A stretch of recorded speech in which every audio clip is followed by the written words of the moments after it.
we wanted to take one more comment on this question, and that was use of the term drive. And we've talked about this in webinars in the past, if you've taken them from us, and certainly many times within BEN, Behavior Education Network. But drive pertains to motivation, what motivates an animal to do something.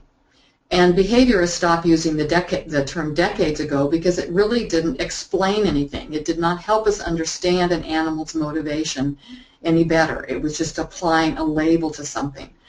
But for some reason, the term has persisted in the dog training field.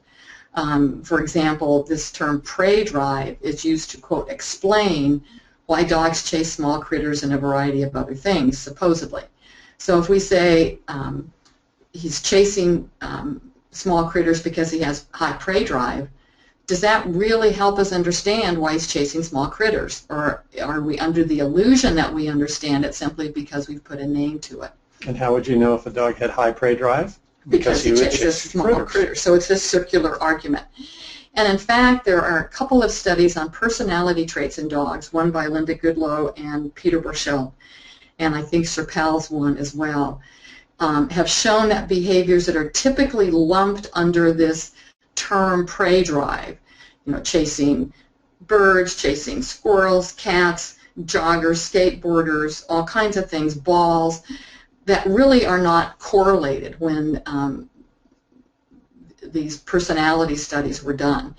And Coral, for example, well, she's a great example of this. We've already told you about how intense she is with birds, squirrels, and bunnies, but she doesn't play fetch. She could care less about chasing a ball. She doesn't pay any attention to skateboarders, runners, bicyclists, anything else that moves.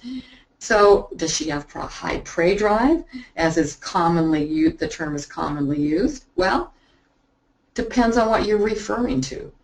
Again, her chasing behavior is motivated by specific stimuli and not by others.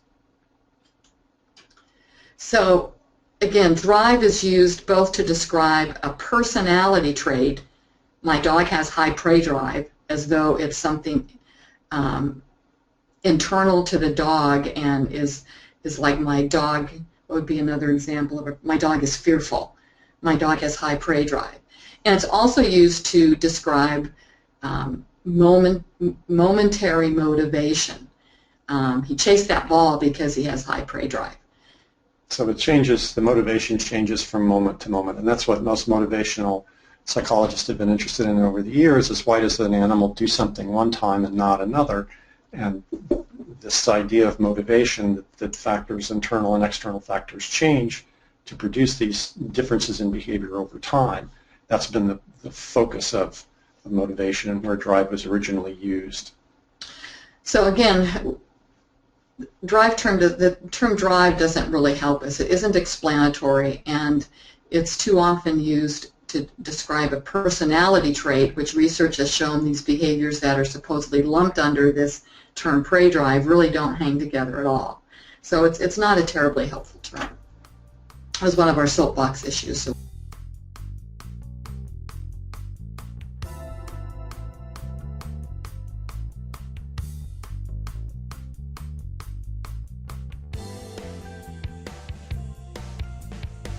So if you're a behavior training professional who wants to become more effective and successful and learn from certified professionals with almost 30 years of experience running a successful behavior consulting practice, then visit www.behavioureducationnetwork.com and join today.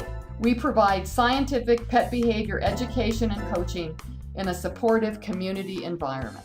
Thanks for listening.